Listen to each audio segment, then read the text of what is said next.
On voulait parler des fameuses semences paysannes. Oui, parce que c'est le moment de travailler au jardin, de planter. Et donc, qu'est-ce qu'on va planter? Oui. Alors, justement... Oui, bah oui, dis-moi ce qu'on va planter.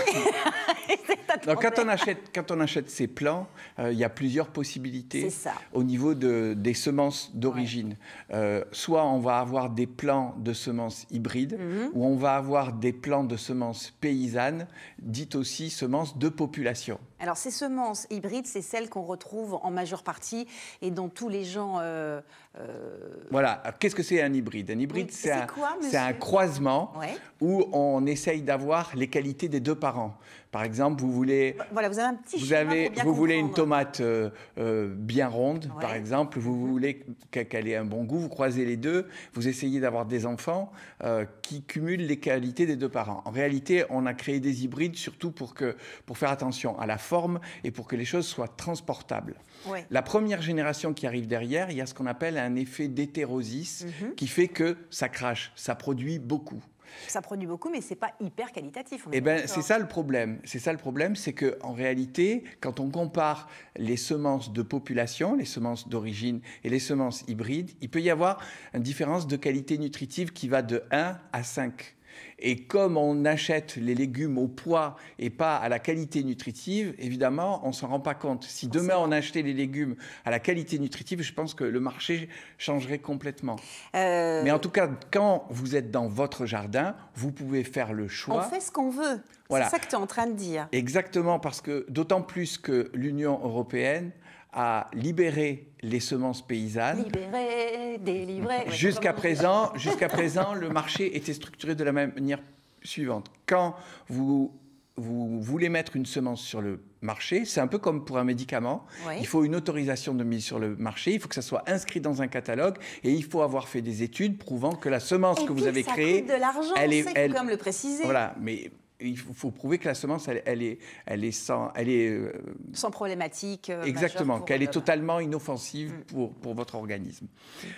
Le problème, c'est que du coup, les grands groupes ont mis une mainmise là-dessus, parce que comme ça coûte très cher, les semences qu'il y avait dans votre jardin, que cultivait votre grand-mère, jusqu'à il n'y a pas très longtemps, bah, si elles n'étaient pas au catalogue, vous pouviez les garder pour vous, et puis c'est tout. Voilà. Vous n'aviez même pas le droit de les changer. Alors que là, maintenant... Alors, depuis 5 ans, il y a eu un statut des producteurs de semences paysannes qui a été créé. Et c'est comme ça qu'on pouvait acheter des graines chez Coco Poelli, chez le jardin d'un curieux, par exemple. Qui sont vraiment spécialisés dans les semences paysannes, non hybridées, donc. Exactement. Alors, le truc, c'est que quand vous avez une semence paysanne, évidemment, elle va être peut-être moins productive. Pour réussir à ce qu'elle soit productive, il faut vraiment l'adapter à son terroir.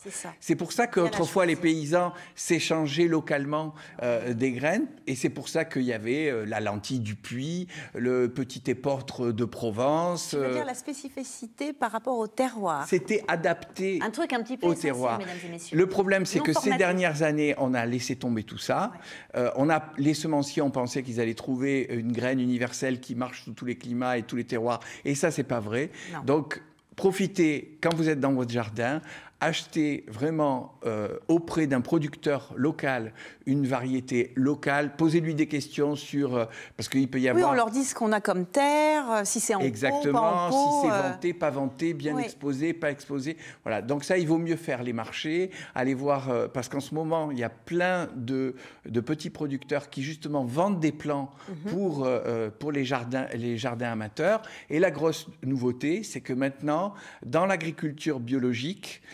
les agriculteurs ont la possibilité, en agriculture bio, d'utiliser des semences paysannes qui ne sont pas enregistrées au catalogue et maintenant ils peuvent les acheter en grande quantité. Qui sont donc et ça, c'est nouveau. De meilleure qualité aussi nutritive, parce qu'il faut insister là-dessus, ces semences paysannes, elles sont meilleures pour votre santé, clairement. Voilà, elles vont peut-être moins cracher, elles vont peut-être moins faire la quantité, mais au niveau qualité gustative, vous allez trouver des choses que vous ne trouvez plus aujourd'hui dans les hypermarchés. J'aime bien.